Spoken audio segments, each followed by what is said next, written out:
Bir akvaryumun karşısına geçtiğinizde tam olarak ne hissedersiniz? Dünyanın o sağır edici gürültüsünden, ofisteki kaostan, bitmek bilmeyen bildirimlerden kaçmak için evinize kurduğunuz bir cam kutu. Çoğumuz için su, nihai sessizliğin ve dinginliğin sembolüdür. Hatta bilimsel araştırmalar, sadece balıkların yüzüşünü izlemenin bile insanlarda kan basıncını düşürdüğünü, kalp atışı hızını yavaşlattığını ve klinik düzeydeki stresi hafiflettiğini kanıtlıyor.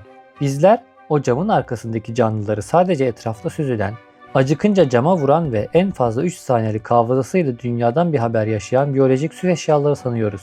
Onlara bir tablo gibi bakıyoruz. Fakat size inandığınız bu kusursuz sessizliğin tarihteki en büyük biyolojik yalanlardan biri olduğunu söylesem, suyu sessiz sanıyoruz.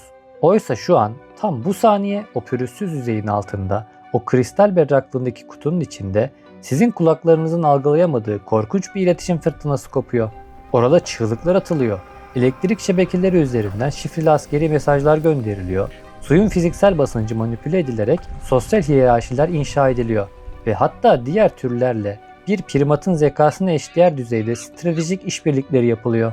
Eğer akvaryumunuzda işler ters gidiyorsa, su parametreleriniz kusursuz olmasına rağmen balıklarınız sebepsiz yere strese giriyor, hastalanıyor ve birbirini öldürüyorsa, bunun sebebi çoğu zaman sudaki nitrat seviyesi olmayabilir. Bunun sebebi sizin kendi mükemmelliyetçilik krizinize hapsolup onların bu inanılmaz iletişim ağını sağırlaştırmanızdır. Bugün bu cam kutunun içindeki doğanın gerçek ve kaotik dilini duymaya gidiyoruz. Su altının sessiz olduğu fikri aslına bakarsanız aslında o kadar eski değil. Popüler kültürümüze 1953 yılında efsanevi okyanus bilimci Cousteau'nun kaleme aldığı ve milyonlarca satan o ünlü kitapla kazındı. Yani Sessiz Dünya. Cousteau ve ekibi icat ettikleri bağımsız dalış tüpleriyle insanlığa okyanusun kapılarını açtılar. Bize renkleri, devasa resifleri ve suyun altındaki baleleri gösterdiler. Fakat Cousteau bir şeyi atlamıştı. Su altı sadece insan kulağı için sessizdi. Bizim duysal sınırlarımız okyanusun gerçek sesini maskelemişti. İnternetteki akvaryum forumlarına veya başlangıç seviyesi bloglara girerseniz balık iletişiminin sadece görsel olduğuna dair yüzeysel bilgilerle karşılaşırsınız. Balıklar stres olunca renklerini karartır, çikletler kızdığında solungaçlarını kabartır. Evet, bunlar doğrudur. Ancak asıl gerçek sorunun, yani okyanusun gerçek iletişim dilinin yanında bu bilgiler bir kütüphanenin sadece kapı kolunu tarif etmek gibidir. Peki gerçek nedir? Cornell Üniversitesi Ornitoloji Laboratuvarı'ndan araştırmacı Aaron Rice ve ekibi yakın zamanda bilim dünyasını sarsan bir filogenetik ağ haritası çıkardı. İnceledikleri şey, dünyadaki omurgalı balık türlerinin %99'unu oluşturan ışınsal yüzgeçli balıklardı. Ortaya çıkan tablo akıl almazdı. Balıklar sadece ses çıkarmakla kalmıyor, bunu en az 155 milyon yıldır yapıyorlardı. Üstelik sesli iletişim kurma yeteneği balıkların evrim ağacında tek bir atadan gelmemiş. Tarih boyunca birbirinden tamamen bağımsız, tam 33 farklı kez yeniden evrimleşmişti. Bugün biliyoruz ki balık türlerinin en az 2/3'ü okyanusun derinliklerinde sürekli olarak birbirleriyle konuşuyor. Mırıldanıyorlar, hırlıyorlar, çığlık atıyorlar ve şarkı söylüyorlar. Ve bu sesler o kadar güçlü ki bazen suyu aşıp insanların dünyasına, diplomatik krizlere bile sebep olabiliyor. Yıl 1981, Kaliforniya. Sausalito kıyılarına demirlenmiş yüzen evlerde yaşayan insanlar yaz ayları geldiğinde geceleri uyuyamamaya başlarlar.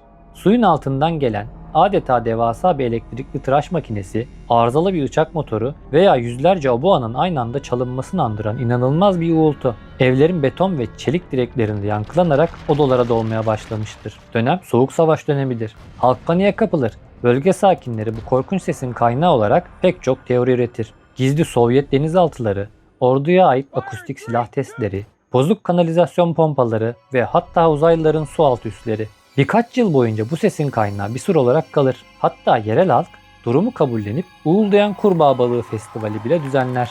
Sonunda San Francisco Steinhardt Akvaryumu Müdürü Dr. John McCosker ve ekibi Ağustos 1985'te gece yarısı sualtı mikrofonlarıyla körfeze açılır. Sesin tam merkezine ağ atarlar ve yukarı çektikleri şey dünyanın en çirkin ama en ilginç yaratıklarından biridir. Kurbağa balığı. Bu sıradan yassı kafalı dip balığı okyanusun en gürültülü şarkıcılarından biriydi. Erkek kurbağa balıkları yaz aylarında üremek için sığ sulara geliyor ve dişileri yuvalarına çekmek için yüzme kesillerinin etrafındaki özel sonik kasları titreştiriyorlardı. Fakat bu sıradan bir titreşim değildi. Bu kaslar saniyede 150 kez Yani dakikada tam 6000 kez kasılıp gevşiyordu. Bu hız bir sinek kuşunun kanat çırpışından 2 kat daha hızlı ve erkek balıklar bu devasa uğultuyu bazen 1 saatten fazla kesintisiz sürdürebilecek inanılmaz bir hücresel enerjiye sahipti. Fakat hikaye burada bitmiyor. Washington Üniversitesi'nden Joseph Cisneros ve nörobilimci Andrew Bass'ın 2004 yılında yaptığı araştırmalar bu iletişimin arkasındaki asıl dehayı, yani endokrinolojik şifrelemeyi ortaya çıkardı. Suyun altı bu devasa uğultuyla sarsılırken dişi balıklar bu sesi her zaman duymazlar. Dişilerin iç kulağının bu spesifik frekansı duyarlı hale gelmesi tamamen vücutlarındaki östrojen seviyelerine bağlıdır. Yumurtlamaya hazır olmayan, hormon seviyesi düşük bir dişi yanından geçen devasa bir erkek korosunu tamamen sağırken östrojeni pik yapmış bir dişi bu frekansı mükemmel bir netlikle duyup sese doğru çekilir. Aynı şekilde en yüksek testosteron seviyesine sahip erkekler en uzun ve en gürültülü şarkıyı söylerler. Bu hormonlar tarafından anlık olarak açılıp kapanan, sadece doğru kişilerin duyabildiği biyokimyasal bir iletişim kanalıdır. Peki ama sadece devasa deniz balıklarında olur. Benim akvaryumumda böyle bir şey yok diyebilirsiniz. Ama yanılıyorsunuz. Sadece 12 mm boyunda tamamen şeffaf bir tatlı su balığı olan Daniole cerebrum'u ele alalım. Bilim insanları laboratuvar akvaryumlarından gelen tuhaf tıkırtıları incelediklerinde bu minik balığın tam 140 desibel gücünde ses üretebildiğini keşfettiler. Bir ambulans sireninin veya havalı matkabın 130 desibel olduğu düşünüldüğünde bu balık kendi boyutuna göre dünyanın en gürültülü canlısıdır. Ve bu sesi sadece erkekler hiyerarşiyi belirlemek ve sosyalleşmek için kullanır. Ormanlarda her sabah duyduğumuz o ünlü şafak korosu sadece kuşlara özgü değildir. Hem mercan resiflerinde hem de tatlı su nehirlerinde güneş doğarken ve batarken balıklar tıpkı kuşlar gibi devasa bir senfoni eşliğinde koro halinde şarkılar söyler, alan savunması yapar ve kimliklerini ilan ederler. Akvaryumunuzdaki balıklar da konuşmaya çalışıyor. Fakat filtrenizin motor titremesi, hava taşınızın fokurtusu veya odanın içindeki düşük frekanslı gürültüler onların bu hayati iletişimini sağır ediyor olabilir. Eğer balıkların sadece sesle veya görerek iletişim kurduğunu sanıyorsanız en büyük yanılgınız henüz başlamadı demektir. Balıklar yeryüzünde insanın tam olarak anlayamayacağı altıncı bir hisse sahiptir. Buna yanal çizgi sistemi denir. Hobiciler bu çizgiyi balığın gövdesinde fiziksel bir hat olarak görür ve basitçe suyun hareketini hissetmeye yarar deyip geçer. Oysa yanal çizgi balığın derisine veya mukus dolu kanalların içine yerleşmiş nöromast adı verilen binlerce mikroskobik saç hücresinden oluşan devasa bir hidrodinamik sensör ağıdır. Suyun hızındaki ve ivmesindeki en ufak değişikliği milisaniyeler içinde elektrik sinyallerini çevirip beyne iletir. 1980'lerde ünlü araştırmacı Ad Kalmin, bilim dünyasının yanal çizgiyi incelerken sürekli yanlış frekanslara baktığını fark etti. Bilim insanları 10 Hz'in üzerindeki titreşimleri test ediyorlardı. Oysa balıkların yüzerken yarattıkları biyolojik su akıntıları 100 Hz'in altındaki inanılmaz düşük frekanslardı. Yanal çizgi, kelimenin tam anlamıyla bir uzaktan dokunma duyusuydu. Akvaryumunuzda senkron şekilde yüzen tetra sürüsüne bir bakın. Nasıl oluyor da yüzlerce balık aynı anda hiç çarpışmadan, lider olmadan bir bütün gibi dönebiliyor? Bilim insanları kırmızı burunlu tetra sürüleri üzerinde inanılmaz bir kinematik deney yaptılar. Balıkların yanal çizgi sistemlerini kimyasal olarak geçici olarak körleştirdiler. Gözleri tamamen görüyordu. Işık vardı. Fakat balıklar arasındaki bilgi aktarımı sadece %13 oranına düştüğünde bile o muazzam sosyal ağın bağlantısallığı ve bütünlüğü yarı yarıya çöktü. Gözleri açık olmasına rağmen suyu hissedemedikleri için sürü dağıldı. Aralarındaki mesafe açıldı ve paniklediler. Buna karşılık tamamen kör edilen bir kömür balığı yanal çizgisi sağlam olduğu sürece sürüsüne kusursuz bir şekilde entegre olabilmektedir. Yanal çizgi sadece yön bulmak için değil, sosyal hiyerarşi için de kullanılır. Afrika çikletlerinden Astotylipia burtani üzerinde yapılan araştırmalarda erkeklerin bölgelerini savunurken birbirlerine fiziksel olarak dokunmadan önce gövdelerini titreterek suyu dalgalandırdıkları keşfedilmiştir. Bu dalgalar karşı tarafın yanal çizgisine çarparak onun ne kadar büyük, ne kadar güçlü ve ne kadar agresif olduğunu karşı tarafa iletir. Balıklarınız birbirlerine boş boş bakmıyor. Suyu tokatlayarak birbirlerine biyomekanik tehdit mesajları gönderiyorlar. Eğer akvaryumunuz küçükse, sirkülasyon motorlarınız suyu tamamen kaotik ve doğal olmayan bir şekilde karıştırıyorsa balıklarınız bu iletişim kanallarını kaybederler. Suyu okuyamazlar. Sürekli bir hidrodinamik gürültü içinde yaşarlar ve bu da bağışıklık sistemlerini çökerten o meşhur stresin bir numaralı kaynağı olur. Eğer karanlık, çamurlu ve görüş mesafesinin sıfır olduğu bir Afrika nehrinde yaşıyorsanız ses veya su dalgaları yetmeyebilir. İşte bu noktada evrim elektromanyetik iletişimi yaratmıştır. Akvaryum hobisinde fil burunlu balık olarak bilinen mormitler, kuyruk kısımlarında bulunan özel bir elektrik organı sayesinde sürekli olarak suya kısa elektrik deşarjları yayarlar. Bu sadece bir sonar gibi av bulmalarına yaramaz. Bu dünyadaki en karmaşık iletişim dillerinden biridir. İki mormit karşılaştığında asla sinyalleri birbirine karışmaz. Cuneiform adı verilen özel bir duysal yolla birbirlerinin sinyallerini algılar ve sinyal karışmasını önleme tepkisi göstererek frekanslarını anında değiştirirler. Dahası birbirlerine sosyal mesajlar iletmek için elektrik atımlarının arasındaki süreyi Morse alfabesi gibi değiştirirler. Örneğin akvaryumdaki baskın balık otoritesini göstermek veya saldırıya geçmek için ardışık olarak çift vuruşlu özel bir elektrik deseni yayınlar. Alt rütbeli balıklar bu sinyali alır almaz kendi sinyallerini senkronize eder veya sessizliğe bürünürler. Bu elektrik dilinin şifrelerini çözmek ve işlemek o kadar büyük bir veri yükü gerektirir ki bu mütevazı balıkların beyin vücut ağırlığı oranı yeryüzündeki diğer tüm hayvanlardan daha büyüktür. Evet, biz insanlardan bile. Bu büyüklük büyük ölçüde dili işleyen beyinciklerinin devasa olmasından kaynaklanır. Peki ya farklı dilleri konuşan türler? Balıkların zihinsel kapasiteleri sadece kendi türleriyle sınırlı kalmayıp diğer türlerle birleşerek doğanın en büyük sınırlarından birini aşar. Niyetli ve referanssal iletişim. B. Sherry ve Weil gibi bilim insanlarının Kızıldeniz'de yaptığı gözlemler bilim dünyasında büyük bir etki yaratmıştır. Gündüz açık suda avlanan orfoz balığı, kovaladığı küçük bir balık dar bir mercan aralığına girip saklandığında avını bırakmaz. Doğruca gece avcısı olan ve dar alanlara girebilen dev müren balığının yuvasına gider. Mürenin gözlerinin içine baka baka amuda kalkar ve başını hızla iki yana sallar. Bu rastgele bir hareket değildir.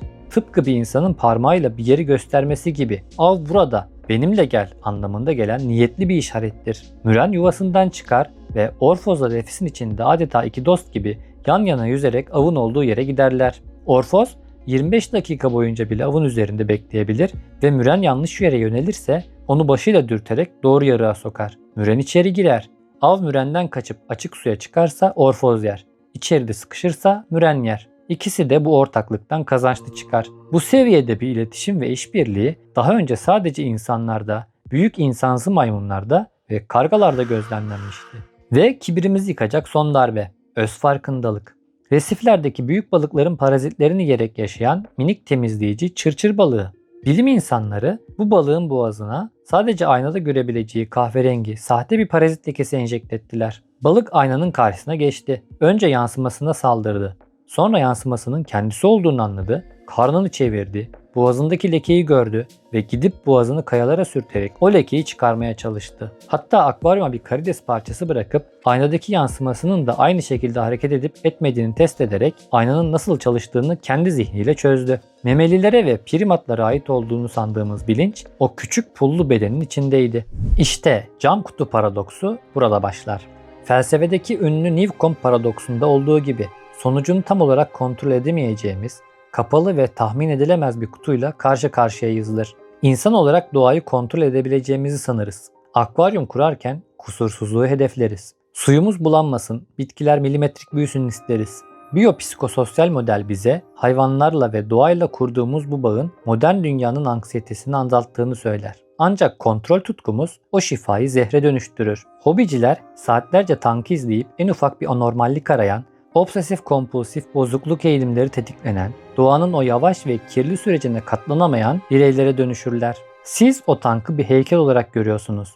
Oysa o tank içinde çığlıkların atıldığı, elektrik dalgalarının çarpıştığı, hidrodinamik basınç haritalarının çizildiği, işbirliklerinin kurulduğu canlı, zeki ve son derece geveze bir radyo istasyonudur. Balıklarınızın strese girmesinin sebebi sadece amonyak değildir. Belki de sizin sessiz sandığınız o su motorunun yaydığı maskeleyici akustik gürültüdür.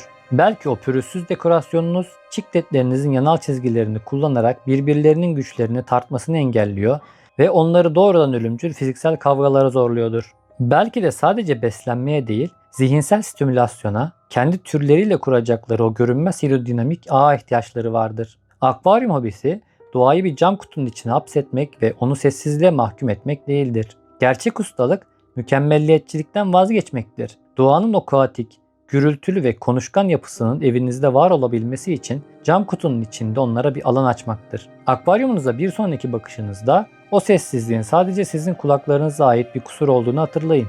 Orada, o camın ardında devasa bir evren saniyede binlerce titreşimle konuşuyor, hissediyor ve yaşıyor. Siz onları izlediğinizi sanarken emin olun onlar sizi çoktan anladılar. Belki de artık sizin konuşmayı bırakıp sadece onları dinleme vaktiniz gelmiştir.